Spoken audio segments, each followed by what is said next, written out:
Bien, hermanos, pues de eso se trata nuestra vida, de dar gloria a Dios, de darle la honra a nuestro Señor, y pues hemos de hacerlo en todos los aspectos de nuestro vivir.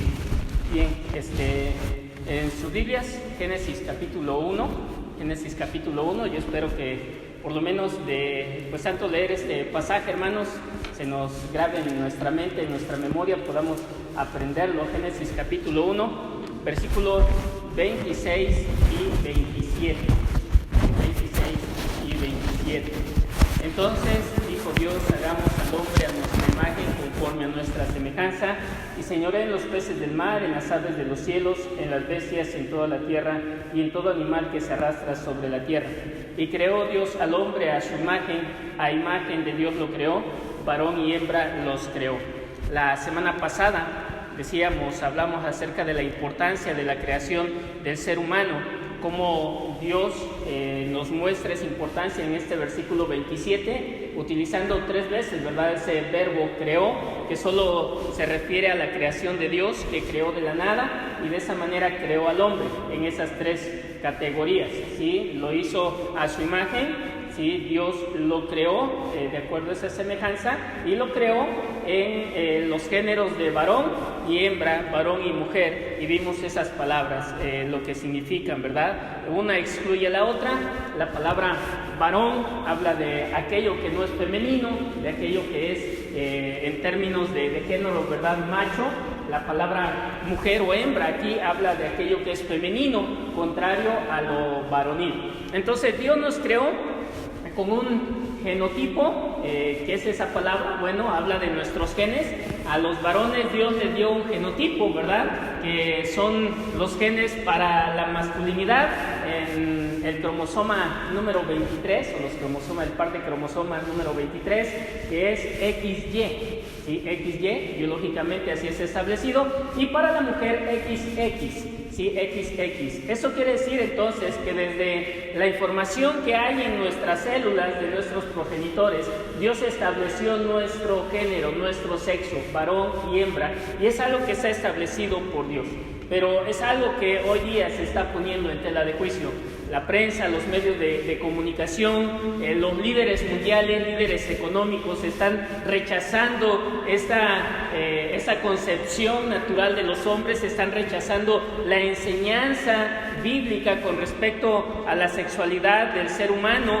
Hablan ahora en términos de homosexualidad, hablan ahora en términos de ideología de género. Y bueno, vamos a ver qué es lo que la palabra de Dios, el libro de Génesis, nos dice en cuanto a la ideología de género. Y he titulado pues este mensaje: Génesis y la ideología de género. Y es muy importante, ¿por qué? Porque todos nos enfrentamos a este bombardeo.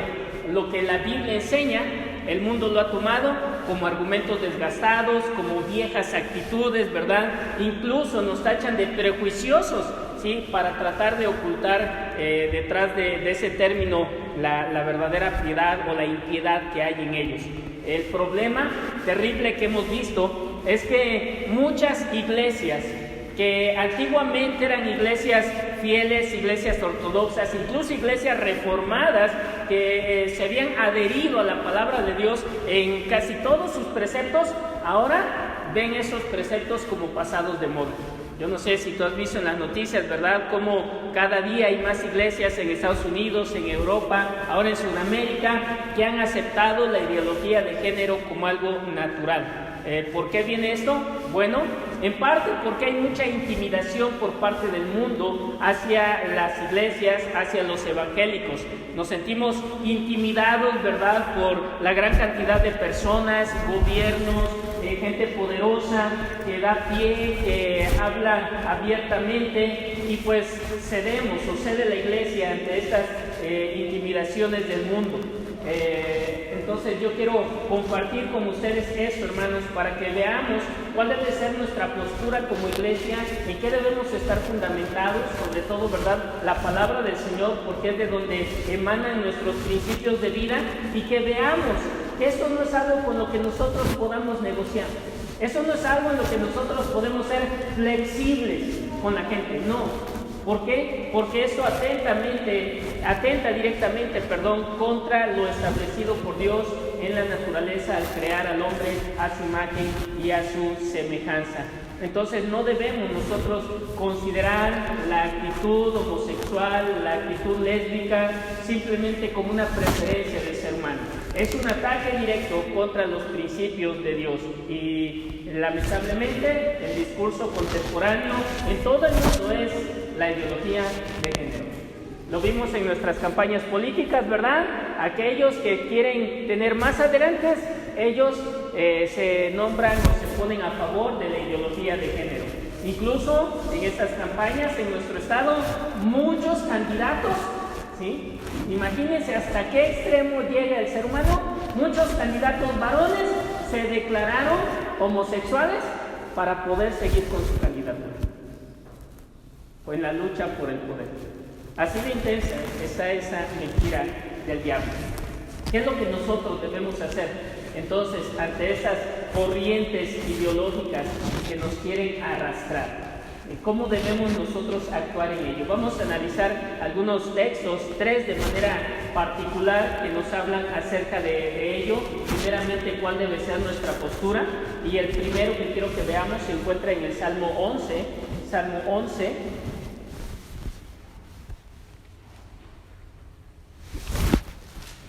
Salmo 11. Voy a dar lectura al Salmo.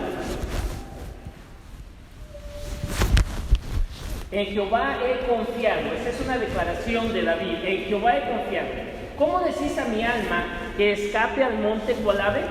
Porque aquí los malos tienden el arco, disponen sus saetas sobre la cuerda, para asaetear en oculto a los rectos de corazón. Si fueren destruidos los fundamentos, ¿qué ha de hacer el justo? Jehová está en su santo templo. Jehová tiene en el cielo su trono. Sus ojos ven, sus párpados examinan a los hijos de los hombres. Jehová prueba al justo, pero al malo y al que ama la violencia, su alma los aborrece. Sobre los malos hará llover calamidades, fuego, azufre y viento abrasador será la porción del cáliz de ellos. Porque Jehová es justo y ama la justicia. El hombre recto mirará su rostro. Bien, David escribió este salmo en un tiempo de dificultad, en un tiempo de probablemente cuando su vida estaba en peligro y él podía ver que se venía un desgajamiento, un quebrantamiento de su reino. Todavía no hay un consenso entre todos los teólogos, sobre todo los expertos en el Antiguo Testamento, cuál fue la situación real, si cuando Saúl lo estaba persiguiendo para matar o cuando él huía de Absalón. Pero las palabras que David expresa aquí nos hablan de peligro en su vida. Y vean, el versículo 3 es nuestro versículo fundamental en ese salmo. Si fueren destruidos los fundamentos, ¿qué ha de hacer el justo? Si fueren destruidos los fundamentos, ¿qué ha de hacer el justo? David era un hombre que confiaba en Dios, lo dice al inicio del salmo. En Jehová he confiado. Él está declarando su confianza en Dios y quién es su fortaleza en ese momento. Ahora, él estaba rodeado de buenos consejeros, pero ¿qué le habían dicho los consejeros? Vean el versículo 1. ¿Cómo decís a mi alma que escape al monte cual ave? O sea, los consejeros le estaban diciendo a David en ese tiempo que debería huir, que debería escapar. Pero él, al contrario de sus consejeros, él puede poner su confianza en Dios. Y aunque en muchas ocasiones David huyó, lo mismo que Moisés, lo mismo que Pedro, ¿verdad? Tuvieron temor y huyeron.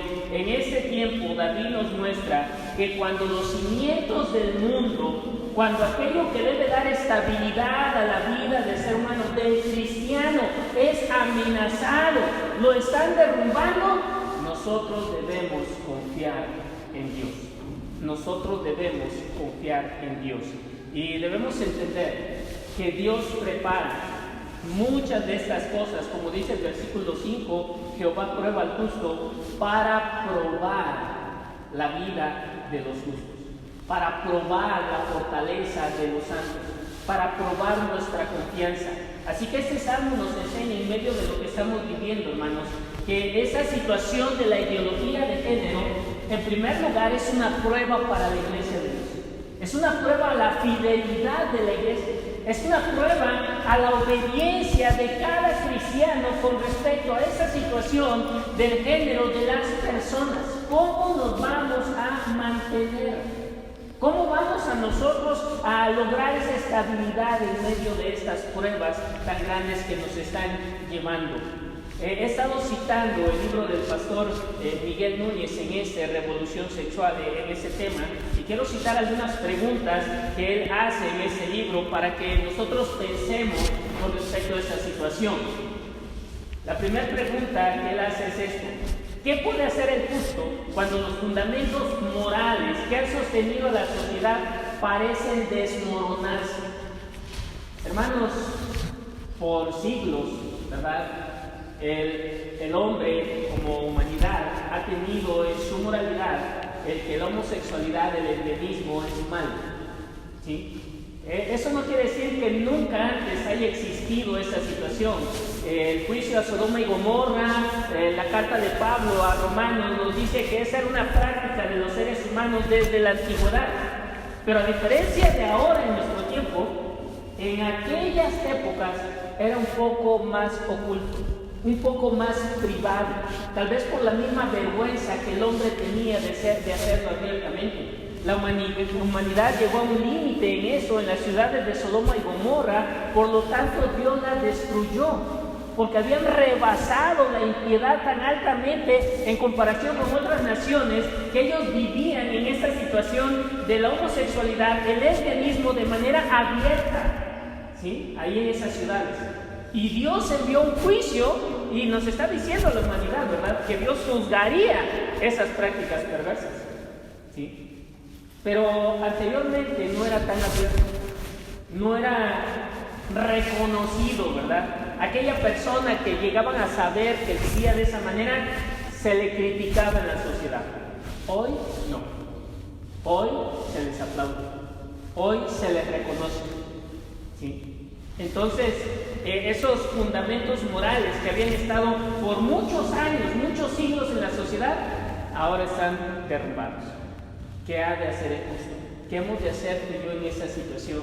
La segunda pregunta es: ¿qué puede hacer el justo cuando las bases establecidas por Dios para el matrimonio son socavadas?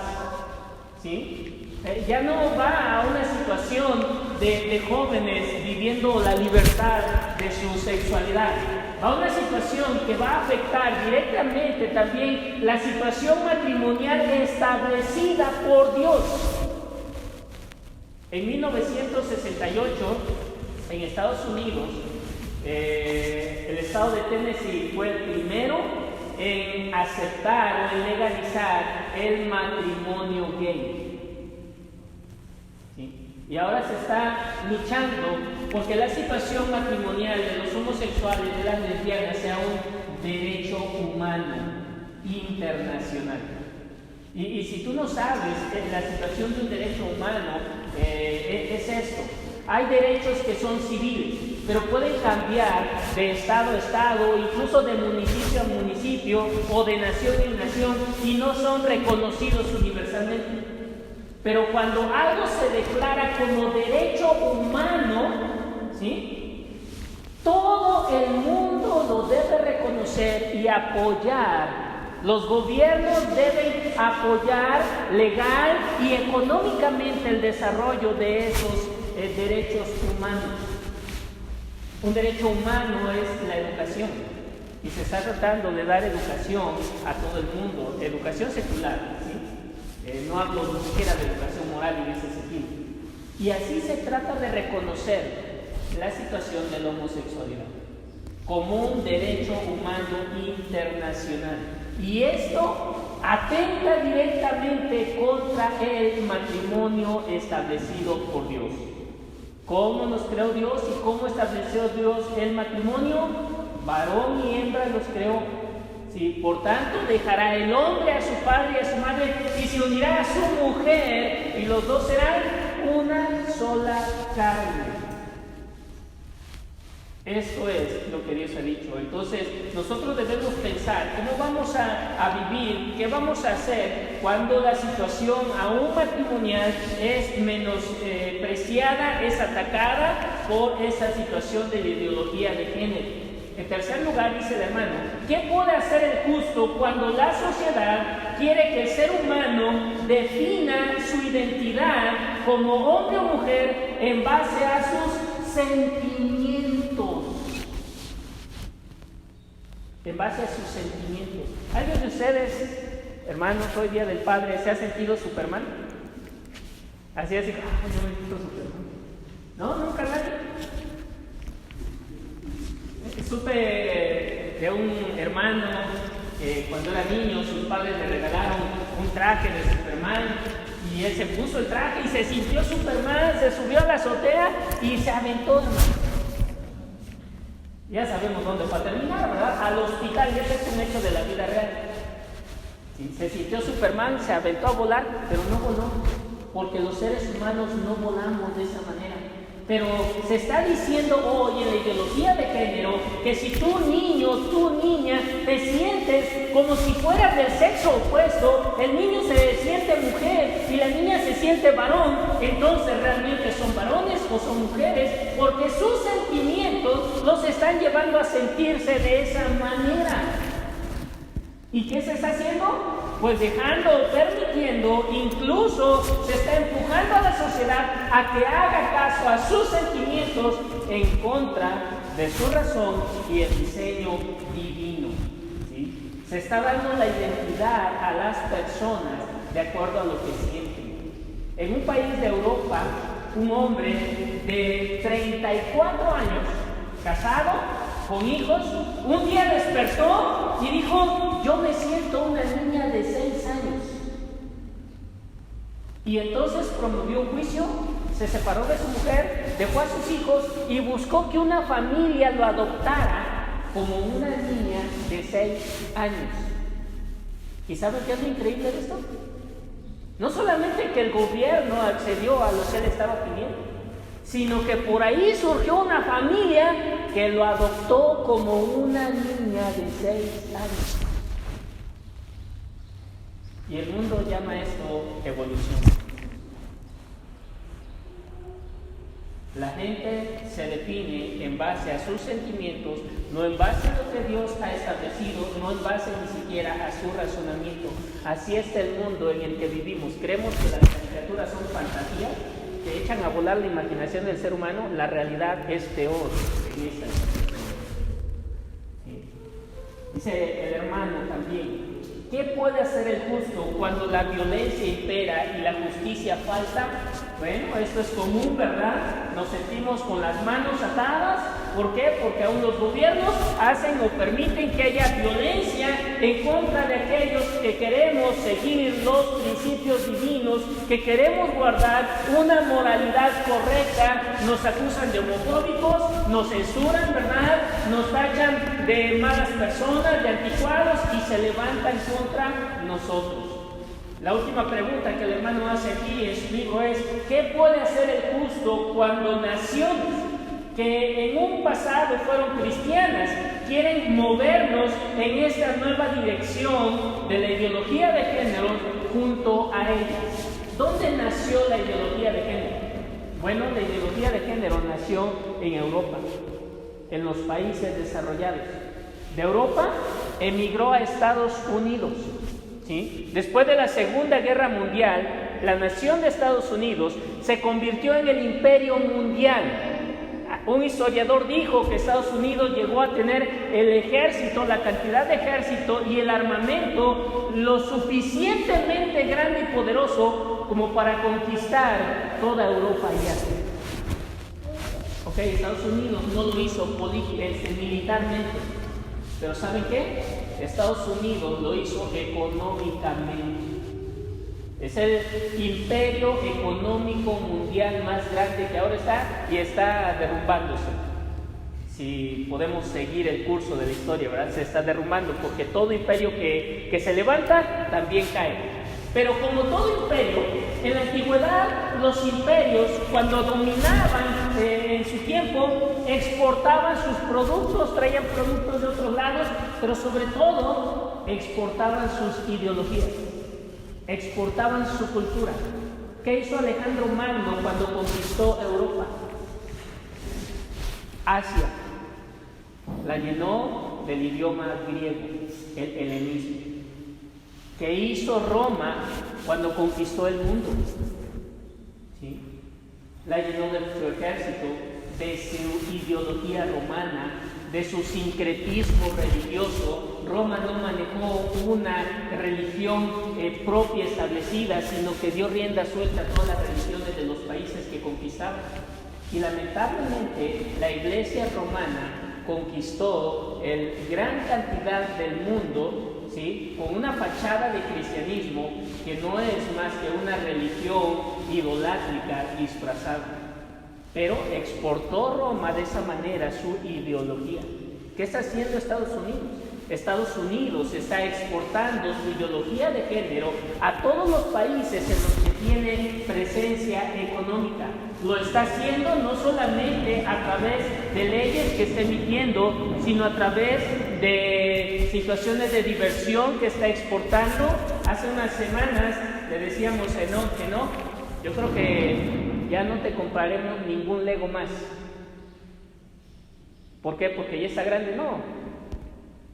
Porque la empresa Lego, ¿sí?, en Estados Unidos sacó a la venta un Lego bajo la bandera del LTGB, abiertamente, ¿sí?, declarando su apoyo a este movimiento. Entonces, si nosotros participamos de ello, nosotros estamos contribuyendo a la diseminación de esta ideología a nivel mundial. ¿Sí? Entonces, ese imperio se levantó y está exportando su ideología a todos los lugares donde tiene presencia. Así es Estados Unidos.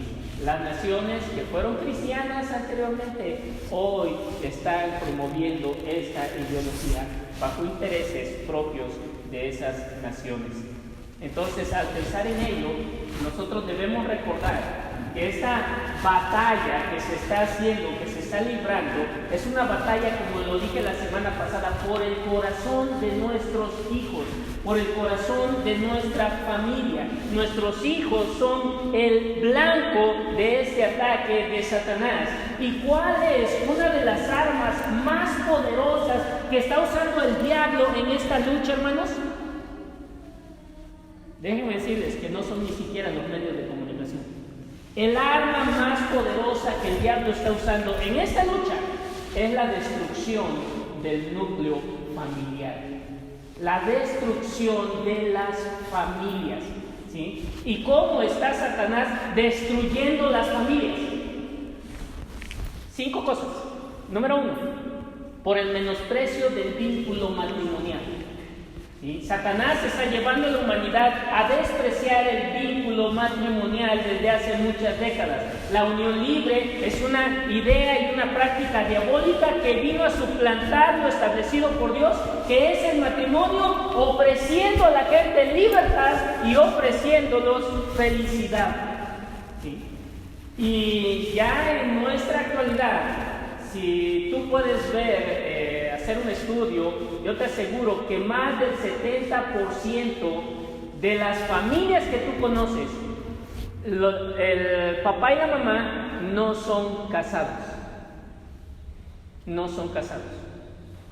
¿Sí? Y ese porcentaje es mucho más elevado en personas, ¿sí?, de 30 años hacia abajo, que están formando una familia. Satanás está atacando el vínculo matrimonial. En segundo lugar, ¿sí?, el amancillamiento de la santidad del matrimonio.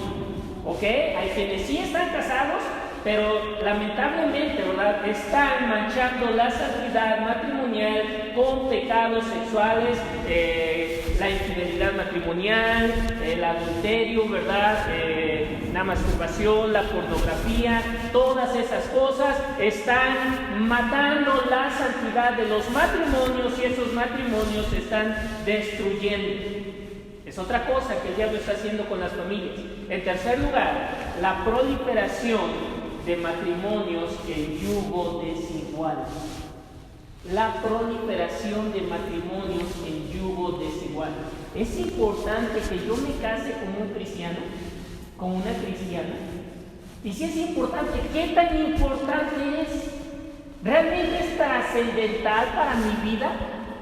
Bueno, si tú tienes temor verdaderamente a Dios, vas a ver que sí es trascendental para tu vida en esta tierra, el desarrollo de tu personalidad, como lo vimos la semana pasada, cómo nos complementamos, pero sobre todo el desarrollo de tu vida espiritual en tu relación con Dios.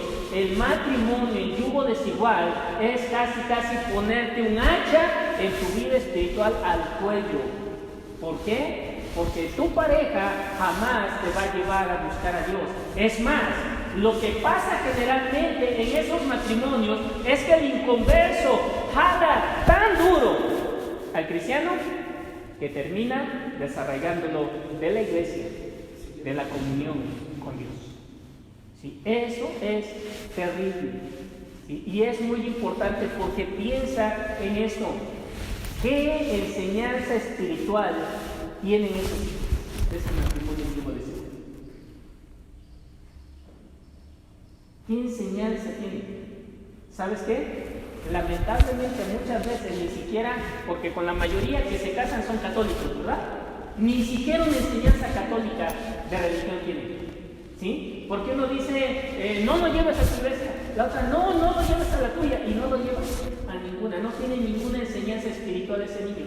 Y esto puedes decir, pues yo ya gané porque no lo está llevando a la iglesia católica. No, ya perdiste porque lo estás dejando con un hueco espiritual en su vida. Va a tener ese vacío en su corazón por mucho tiempo. Y Satanás está luchando contra el evangelio de esta manera. Y esto es crucial, recuérdalo porque más adelante lo vamos a retomar. Está proliferando los matrimonios en yugo desigual.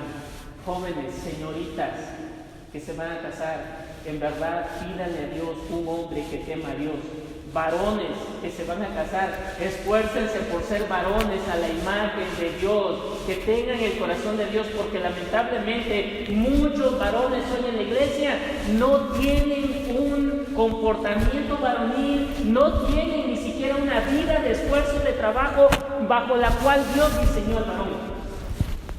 Lamentablemente muchas familias cristianas han maleducado a sus hijos varones, ¿sí? Y los han enseñado de una manera, ¿verdad?, inconsciente, que ellos deben de ser sostenidos por alguien. Y cuando se casan van a buscar una mujer que les mantenga, que los sostenga, y no son esforzados. Entonces tengamos cuidado con esto, eduquemos a nuestros hijos para ser buenos varones, a nuestras hijas para ser buenas mujeres, para vivir en esos roles que Dios les ha dado, y es lo que vamos a ver un poquito más adelante. Sí, entonces, que no proliferen entre nosotros los matrimonios en yugo desigual, que no lo hagan, ¿sí? Porque estaremos perdiendo mucho en cuanto a la fe en nuestras vidas y en nuestras familias. En cuarto lugar, el abandono de los roles establecidos por Dios, tanto para el hombre como para la mujer. Ok, yo me casé con un cristiano, yo me casé con una cristiana, pero hay problemas. ¿Y cuál es el problema? Que ninguno de los dos quiere tomar la responsabilidad de su rol. El varón no quiere gobernar, el varón no quiere esforzarse en trabajar, el varón no quiere dirigir a su familia, no la quiere proteger, la mujer no quiere hacerse cargo del hogar, quiere superarse, quiere salir adelante, la mujer no quiere ser la cuidadora de los hijos, los manda a la guardería. La pérdida de estos roles, el desatendimiento de estos roles también está causando la destrucción de muchas familias. El hermano Núñez dice con respecto a esto: el hombre se rebela contra su rol y no asume la responsabilidad de liderar su familia en lo espiritual, sino que prefiere divertirse con los videojuegos como un adolescente, y por eso en innumerables ocasiones no contrae matrimonio hasta después de los 35 años, o lo hace o no lo hace nunca. Y esto es real, ¿verdad? ¿Cuántos de nuestras jóvenes adultos mayores que están solteros se quedaron en su comportamiento, en su adolescencia, presos de los videojuegos. No estoy diciendo una mentira, hermano.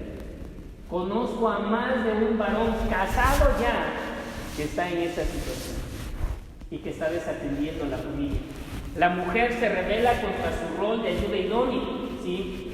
Sometida a un esposo que lidera el hogar tanto en lo espiritual como en lo físico. No quiere vivir bajo esa dirección. ¿Y qué pasa? Los hijos se rebelan contra los padres porque no hay un liderazgo espiritual en los hogares. Muchas veces decimos, ¿por qué nuestros hijos no nos obedecen? ¿Por qué nuestros hijos no se someten a la dirección que les damos? ¿Por qué nuestros hijos ni siquiera quieren acercarse al evangelio que conocemos? Porque papá, mamá están fallando en sus roles en el hogar y no hacen que el evangelio sea parte de sus vidas en su hogar, y mucho menos va a ser parte de la vida de sus hijos. Y como no hay una dirección espiritual, un liderazgo espiritual, los hijos se salen, se rebelan a esa autoridad. Debemos entender, hermanos, nuestra autoridad como padres no solo es porque de nosotros nacieron nuestros hijos. La autoridad que como padres tenemos para ser bien ejercida depende de nuestra relación con Dios. Si nosotros no tenemos una correcta relación con Dios y no estamos viviendo un cristianismo bíblico correcto, nuestra autoridad en el hogar no tiene fuerza, no tiene poder. En este punto en que la mujer se revela, la semana pasada dijimos que Dios le ha dado a la mujer, ¿sí? Dios le ha dado a la mujer una autoridad que se manifiesta no en el ejercicio de esa autoridad sobre el marido, sino en que esa mujer, ¿sí?, puede, a través de su vida, jalar, puede, ¿cuál es la palabra?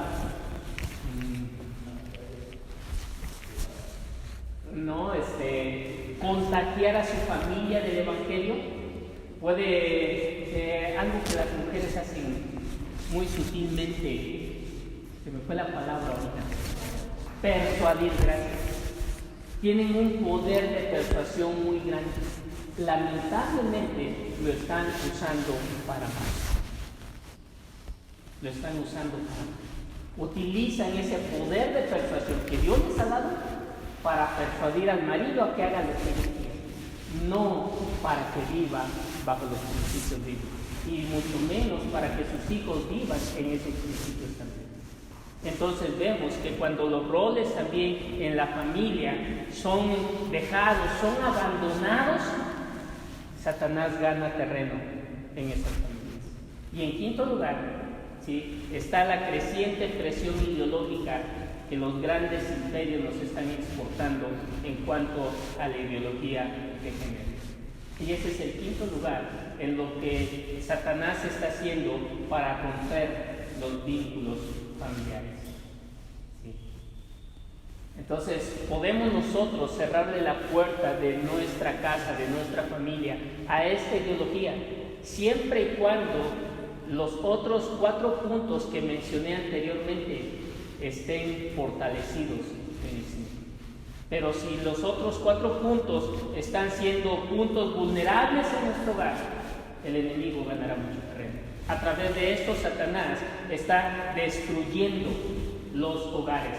¿Cuál es la razón de este ataque a los fundamentos de la familia? ¿Por qué Satanás está atacando a las familias de esta manera? A nuestras familias, a tus familias, hermano. Satanás está atacando el día, ¿sí? Vamos a ver 3 versículos que nos hablan de esta razón por qué Satanás ataca a la familia. El primero está en el Salmo 78, versículos 1 al 4. Salmo 78, versículos 1 al 4. Dios estableció la familia y junto con ella estableció que los principios y verdades espirituales que provienen de Dios sean transmitidos de generación en generación a través de este vínculo familiar. Mira lo que el salmista está diciendo. ¿Ya tienes? Salmo 78, 1 al 4. Escucha, pueblo mío, mi ley, Inclinad vuestro oído a las palabras de mi boca. Abriré mi boca en proverbios. Hablaré cosas escondidas desde tiempos antiguos, las cuales hemos oído y entendido, que nuestros padres nos las contaron. No las encubriremos a sus hijos, contando a la generación venidera las alabanzas de Jehová, su potencia y las maravillas que hizo. El salmista revela que su generación había escuchado las grandezas de Dios, había escuchado las verdades espirituales de parte de sus padres. Y ellos como generación están aceptando, están tomando, asumiendo la responsabilidad de darlas, de transmitirlas a la siguiente generación. Y es así como se transmite el Evangelio, hermanos, de generación en generación. Nosotros hoy día, cristianos de esta generación, tenemos grandes victorias de nuestros antepasados allá en la Reforma. Tenemos grandes victorias de nuestros antepasados aquí en México que empezaron a abrazar el Evangelio. Hoy día nos toca a nosotros pasar la estafeta del Evangelio a la siguiente generación, a tus hijos, ¿sí? A esos que te van a suceder como cristianos después de ti. Debemos asumir esa responsabilidad. Es una responsabilidad que Dios nos ha dado, transmitir el Evangelio a la siguiente generación, ¿sí? Porque hoy día hay naciones, hay familias que viven muy alejadas de Dios, cuando en un tiempo fueron naciones, fueron familias involucradas grandemente con Dios, porque se olvidaron de transmitir el Evangelio a la siguiente generación. Hermanos, nos perdemos en esto. Nos relajamos en esta situación. Que en la iglesia le enseñen, que aprenda el domingo. ¿Sí? El cristianismo no es algo de fin de semana, no es algo de un lugar, de un templo. El cristianismo tiene que ver con toda nuestra vida, en todo momento de nuestra vida. Y somos los responsables, los padres. Dios no le va a pedir cuentas en un sentido el maestro de escuela dominical. ¿Cómo realizaste tu ministerio? Bien, Señor. A ver, hermano, hijo, te di tantos hijos. ¿Qué les enseñaste de la palabra? ¿Qué ejemplo le diste de cristianismo? ¿Cuándo le transmitiste las verdades del Evangelio, de la salvación en Cristo Jesús, de que son pecadores? ¿Cuándo los confrontaste con su pecado? ¿Has leído alguna vez la historia de Samuel en sus inicios cuando llegó al santuario? Que estaba ministrando el sacerdote Elí ahí en el santuario, pero que Dios ya no le hablaba a este sacerdote y Dios juzgó la casa de Elí. ¿Por qué? Por un pecado. Porque había oído que sus hijos hacían destrozos con las ofrendas del pueblo allá en el santuario y él nunca les había estorbado. Los quitó Dios del ministerio. Sus dos hijos murieron en un mismo día. Y después, cuando David reinaba, que fue traicionado por su hijo Absalón, Aitofel, el sacerdote, tomó partido con Absalón. Y cuando Absalón fue derrotado, él regresó con David, pero David le dijo a Salomón: acuérdate de Aitofel, cómo me traicionó. Y en un momento que ese hombre trata de hacer lo mismo, Salomón lo manda a matar. Y dice la Biblia que de esa manera Dios hizo lo que había anunciado a través del profeta Samuel.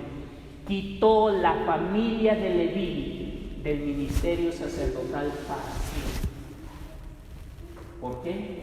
Porque nunca estorbó a sus hijos. Debemos tomar la responsabilidad de transmitir el Evangelio a la siguiente generación, a nuestros hijos. Deuteronomio capítulo 6, versículos 6 y 7, es el segundo pasaje. En este pasaje debemos ver que en la época de Moisés Dios ya había establecido, ¿sí?, que nuestra fe debía transmitirse de generación en generación y era responsabilidad de los padres. Deuteronomio 6, 6 y 7. Y estas palabras que yo te mando hoy estarán sobre tu corazón y las repetirás a tus hijos y hablarás de ellas estando en tu casa y andando por el camino y al acostarte y cuando te levantes. Dios le está diciendo esto a los padres. Dios desde la antigüedad estableció que las verdades del Evangelio se transmitan de esta manera. El primer lugar de predicación, el primer lugar de ministerio, la primera misión que debes tener es tu casa, tu familia, tus hijos. Ahí donde tú les enseñas a hablar, ahí donde tú les enseñas a caminar, les enseñas el Evangelio, a temer a Dios, a temer a Cristo Jesús. Y dice este pasaje que toda esa vida Dios te la da como una oportunidad, que no debes sujetarte solamente un tiempo cuando salgas, cuando vayas caminando, en donde tú estés y utilizando los medios que puedas. Aquí Dios le está diciendo, ¿verdad? Que cuando se levante, que cuando se acueste, dice el versículo 8 que iba a atar cosas en su frente como señales, que estarían en sus puertas, en las puertas de sus casas, ¿sí? Donde sea. Y bueno, hoy día el Señor me permitió en la Ciudad de México entrar a negocios de judíos. Y ahí detrás de sus negocios tienen versículos escritos en hebreo. Porque están atendiendo a eso en las puertas de tus casas. Pero más que solo colgar textos, hermanos, el Señor estaba diciendo que la vida en tu casa debe estar llena de la palabra. Debe estar lleno de la vida. El tercer pasaje es ahí mismo en Deuteronomio 6, versículos 20 y 25. 20 al 25. Deuteronomio 6, 20 al 25. Mañana, cuando te pregunte tu hijo diciendo, ¿nunca te han preguntado, te preguntaron cuando eran más chiquitos, ¿por qué vamos al templo? ¿Por qué cantas? ¿Por qué en las noches te arrodillas y hablas? ¿Por qué no hablamos de esta manera? ¿Nunca te han preguntado? A lo mejor porque nunca nos han visto, ¿verdad? Hacer eso, vivir de esa manera. Mañana, cuando te preguntare tu hijo diciendo, ¿qué significan los testimonios y estatutos y decretos que Jehová nuestro Dios os mandó? Entonces dirás a tu hijo, nosotros éramos siervos de Faraón en Egipto, y Jehová nos sacó de Egipto con mano poderosa. Jehová hizo señales y milagros grandes y terribles en Egipto, sobre Faraón y sobre toda su casa, delante de nuestros ojos, y nos sacó de allá para traernos y darnos la tierra que juró a nuestros padres. Y nos mandó Jehová que cumplamos todos estos estatutos y que temamos a Jehová nuestro Dios, para que nos vaya bien todos los días, para que nos conserve la vida como hasta hoy, y tendremos justicia cuando cuidemos de poner por obra todos estos mandamientos delante de Jehová nuestro Dios, como Él nos mandó. Los niños tienen muchas curiosidades, y Dios nos da la oportunidad que cuando ellos se externan estas curiosidades en casa, les hablemos del Evangelio. Porque yo un día vivía sin Cristo, era un pecador, era esclavo del pecado, era esclavo del alcohol, era esclavo de robar, era esclavo de la vanidad, era esclavo de la mentira, era esclavo. Y Dios me sacó de ahí a través de la muerte de Cristo Jesús en la cruz. Tenemos la responsabilidad. Y como Dios ha dejado esta responsabilidad al seno familiar, Satanás está tratando de destruir las familias, los hogares, para que el Evangelio no sea transmitido a otra generación, ¿sí? y se ha cortado ahí y haya una generación ignorante del Evangelio. Y eso, hermanos, lamentablemente está pasando más y más consecutivamente en las familias cristianas hoy día. Nos conformamos solo, ¿sí?, con que me llamo cristiano, aunque no viva como cristiano. Que yo conozca, aunque mi hijo no conozca mucho. Y decimos, allá un día él conocerá a Dios, que tenga misericordia. Dios tendrá misericordia, pero también nos llamará cuentas. ¿Quieres que tus hijos verdaderamente puedan vivir en paz en un mundo que se vuelve más y más y más corrupto? No cambies lo de afuera, cambia lo de adentro en tu hogar. Porque las bases que ella tengan ahí le sostendrán en su vida, aunque el mundo se desmorone. No le des a Satanás la victoria en tu hogar.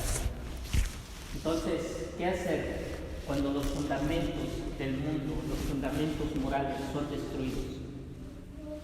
En Jehová confía mi alma. Confía en Dios. Aférrate a Dios, a su palabra, a sus principios.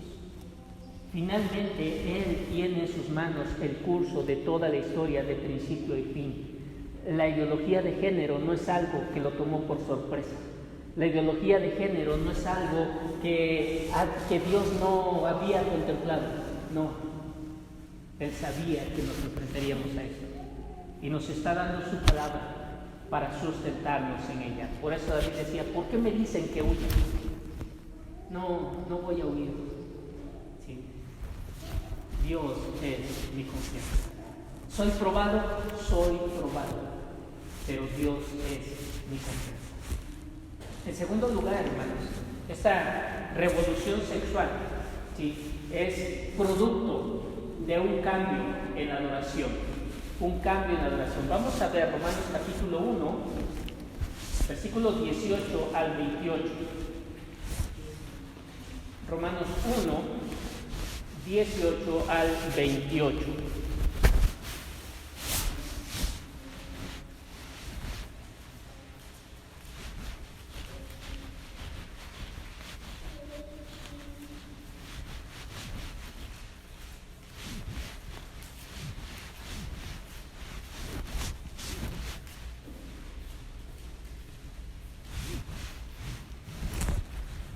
Porque la ira de Dios se revela desde el cielo contra toda impiedad e injusticia de los hombres, que detienen con injusticia la verdad. Porque lo que de Dios se conoce les es manifiesto, pues Dios se los manifestó. Porque las cosas invisibles de Él, su eterno poder y deidad, se hacen claramente visibles desde la creación del mundo, siendo entendida por medio de las cosas hechas, de modo que no tienen excusa. Pues habiendo conocido a Dios, no le glorificaron como a Dios ni le dieron gracia, sino que se envanecieron en su razonamiento y su necio corazón fue entenebrecido. Profesando ser sabios se hicieron necios y cambiaron la gloria del Dios incorruptible en semejanza de imagen de hombre corruptible, de aves, de cuadrúpedos y de reptiles. Por lo cual también Dios los entregó a la inmundicia en las concupiscencias de sus corazones, de modo que deshonraron entre sí sus propios cuerpos, ya que cambiaron la verdad de Dios por la mentira, honrando y dando culto a las criaturas antes que al Creador, el cual es bendito por los siglos. Amén. Por esto Dios los entregó a pasiones vergonzosas, pues aún sus mujeres cambiaron el uso natural por el que es contra naturaleza. Y de igual modo, también los hombres, dejando el uso natural de la mujer, se encendieron en sus lascivias unos con otros, cometiendo hechos vergonzosos hombres con hombres, y recibiendo en sí mismos la retribución debida a su extravío. Y como ellos no aprobaron tener en cuenta a Dios, Dios los entregó a una mente reprobada para hacer cosas que no convienen. Bien, eso es lo que nos dice nuestro pasaje. A lo mejor tú no estás de acuerdo con Pablo, a lo mejor tú sí estás de acuerdo con él. Muchos que defienden la ideología de género dicen que este pasaje es un texto molesto para ellos, pero que no es más que un texto. De hecho, la ideología de género, cuando se para frente a la Biblia, dice que la Biblia solo habla de homosexualidad en 6 pasajes y que ninguno de ellos son condenatorios a esas prácticas.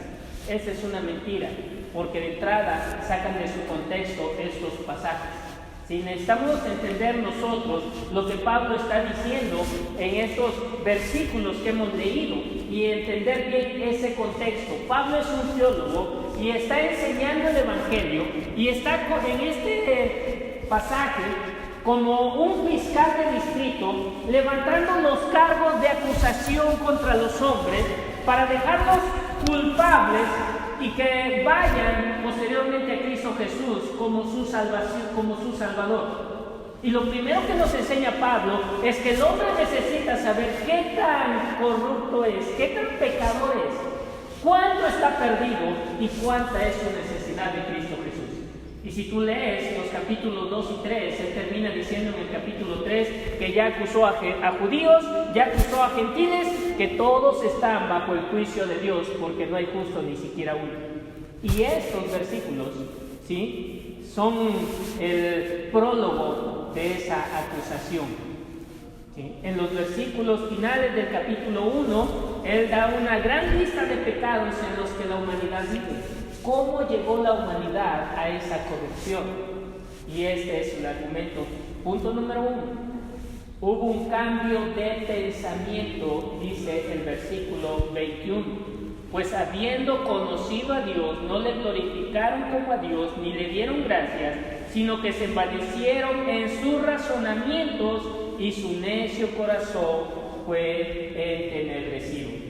En el cambio de pensamiento, el hombre negó la persona de Dios y llegó a la necedad en su corazón de negar aún la existencia de Dios.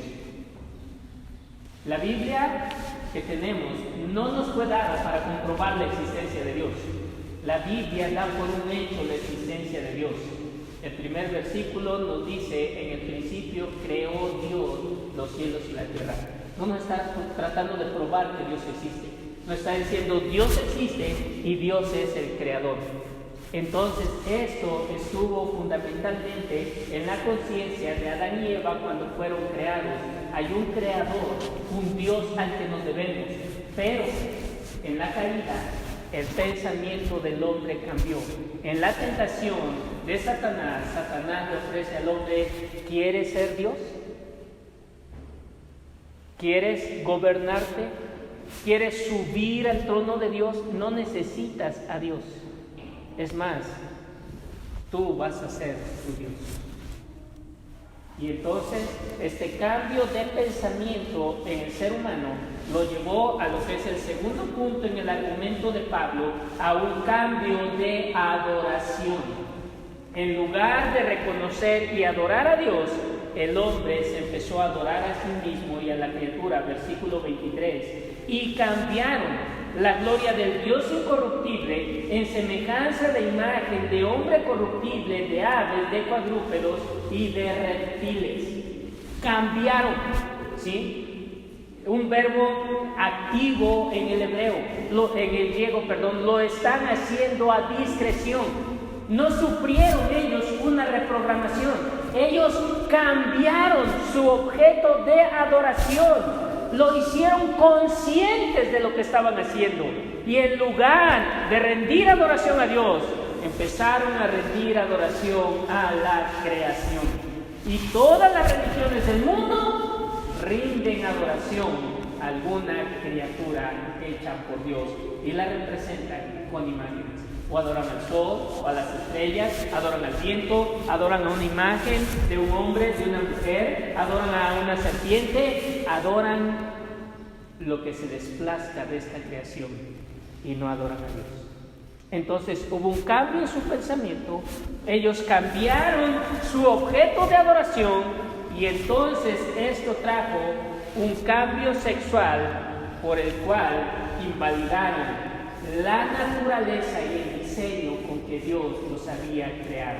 Versículos 26 y 27. Por esto Dios los entregó a pasiones vergonzosas, pues aún sus mujeres cambiaron el uso natural por el que es contra naturaleza.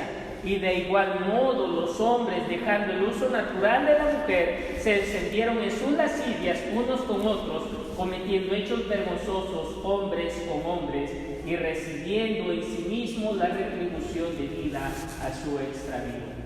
Cambiaron el uso natural que Dios le había dado a sus cuerpos, el uso correcto de la sexualidad de hombre y mujer.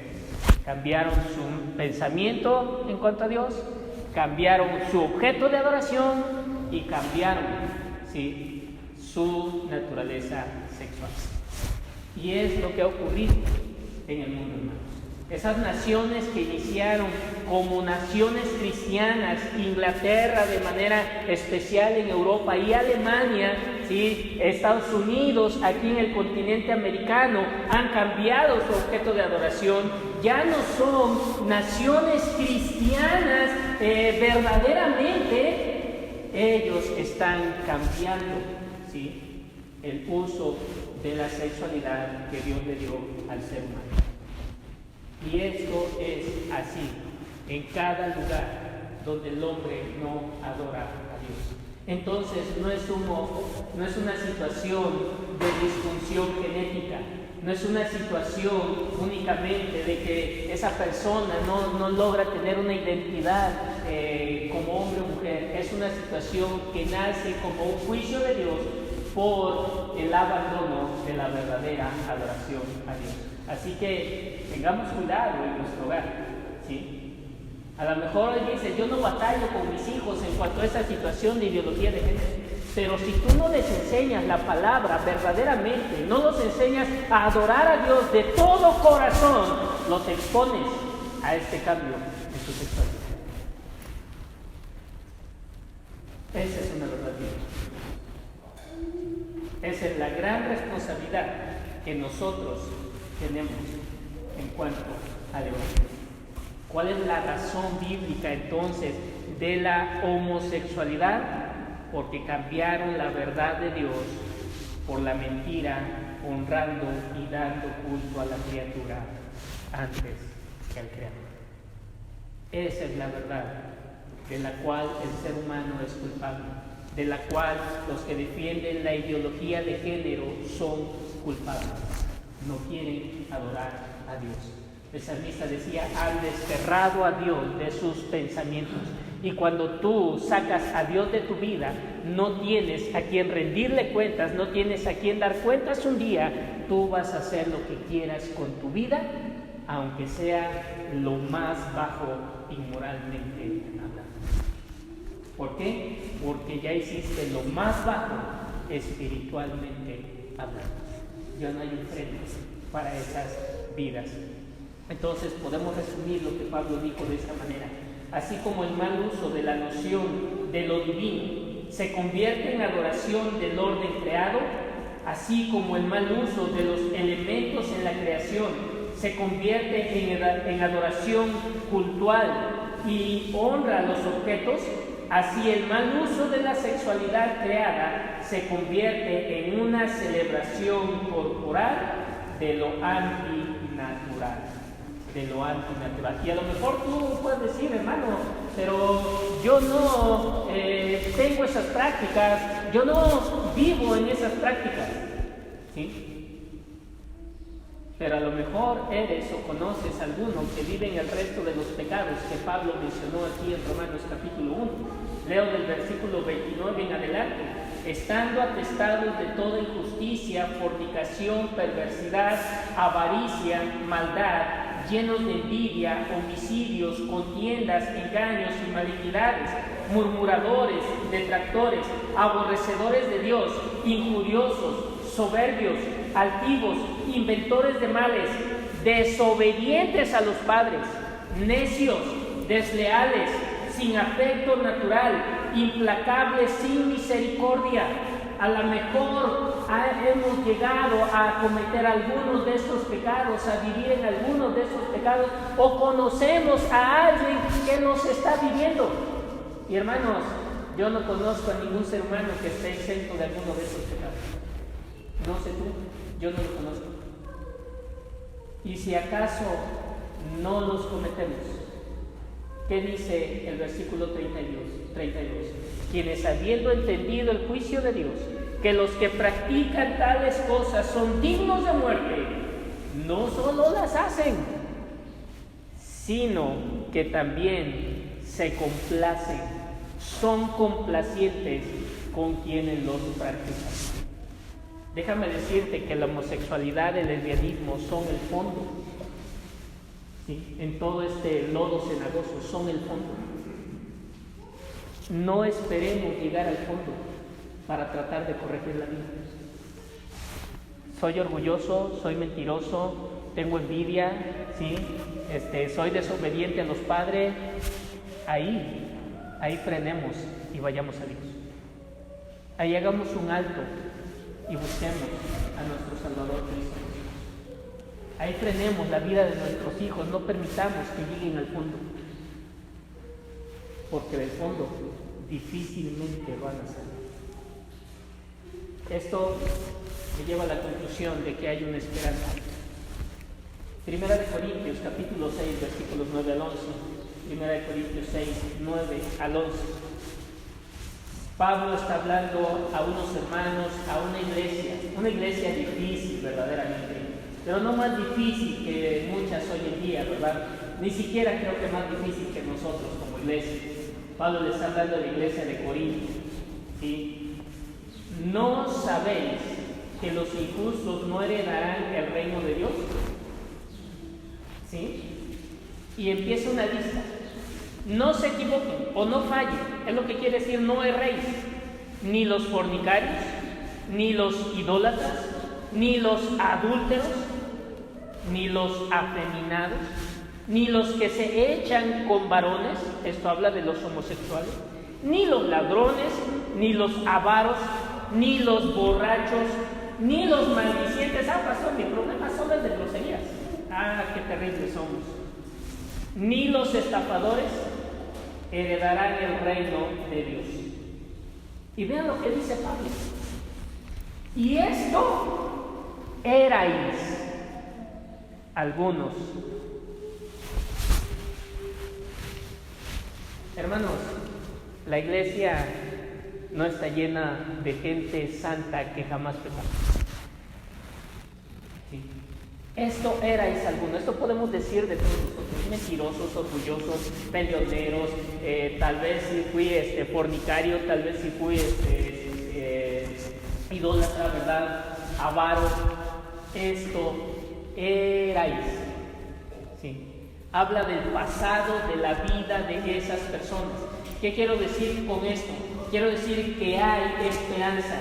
Quiero decir que aunque Dios señala como pecaminosa la conducta homosexual, la conducta lesbiana, esta ideología de género, hay esperanza. En el libro de Levítico, en 2 ocasiones se habla de estos pecados de inmoralidad sexual, de lesbianismo, de homosexualismo. Levítico 18:22, Levítico 20:13. Ya leímos ahí en Romanos 18 lo que la palabra de Dios dice: si eso eres, hay esperanza en Cristo Jesús. ¿Por qué lo digo así? Por 3 razones. Número 1, porque Jesús murió tanto por heterosexuales como por homosexuales.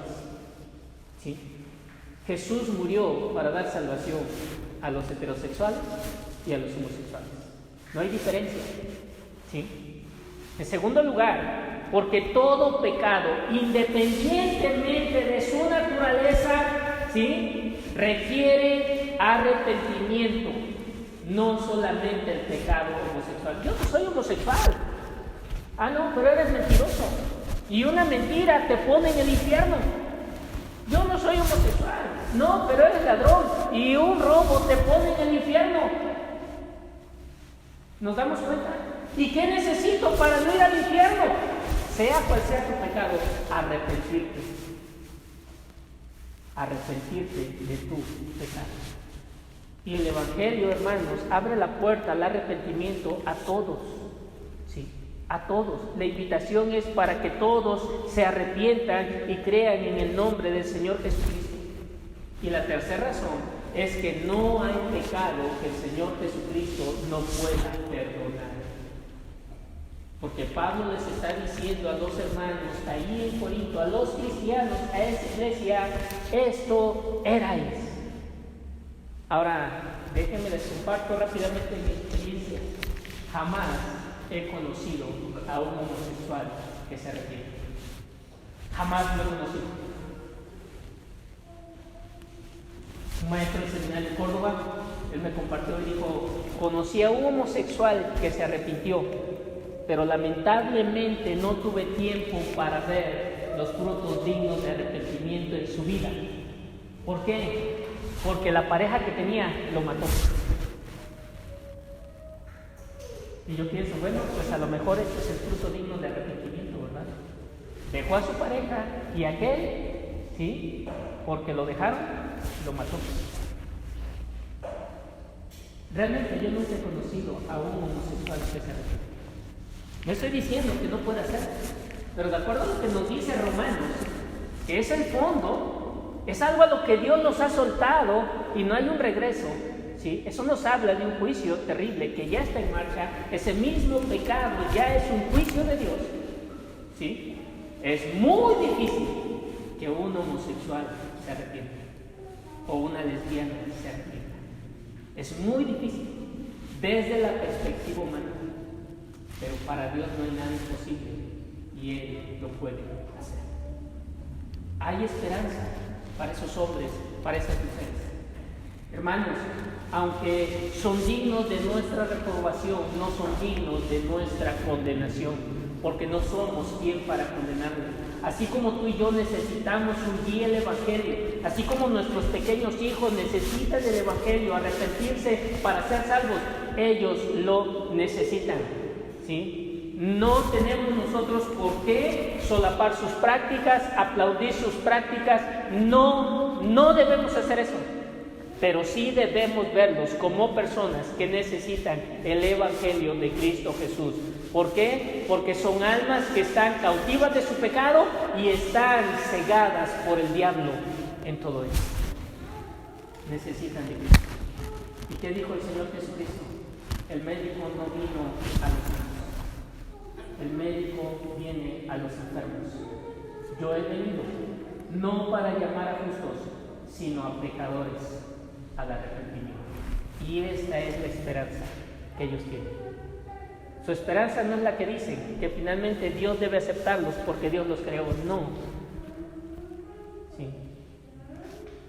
Dios creó a la gente antes del diluvio y a toda esa la destruyó en el diluvio y fueron condenados. Dios creó a la gente de Sodoma y Gomorra y al llegar a esas prácticas el Señor los destruyó y están en el infierno. Entonces su esperanza no es que son criaturas de Dios. Su esperanza es que si se arrepienten de sus pecados y creen en Cristo Jesús y lo confiesan como su Salvador y dejan, como dice Proverbios, ¿verdad? Que confiesa su pecado y se aparta, alcanzará misericordia. Entonces ellos estarán un día en el cielo. Esa es su esperanza, al igual que la esperanza de cualquiera de nosotros. Entonces, hoy día de padres de familia, tomemos nuestro papel, cuidemos a nuestra familia, enseñemos la palabra de Dios, oremos por nuestros hijos, por nuestra esposa, tomemos el liderazgo espiritual que Dios nos ha dado, ¿sí? Y luchemos desde esa trinchera de nuestra familia, porque el diablo no gane el corazón de nuestro hogar, de nuestros hijos, y los convenza en esta revolución sexual. Niños, niñas, tengan cuidado de este engaño del diablo. Dios los ha creado, hombre y mujer, y así como Dios los ha creado, Dios debe glorificarse en su vida. Y esos son, tienes un cuerpo de niña, eres mujer, para la gloria de Dios. Tienes un cuerpo de varón, eres varón, para la gloria de Dios, con todas sus exigencias y con todas sus limitaciones, porque las tenemos, ¿sí? Dios te ha creado para su gloria. Vive como Dios te ha creado para su gloria. Redime tus pecados en Cristo. Pónganse de pie, hermanos.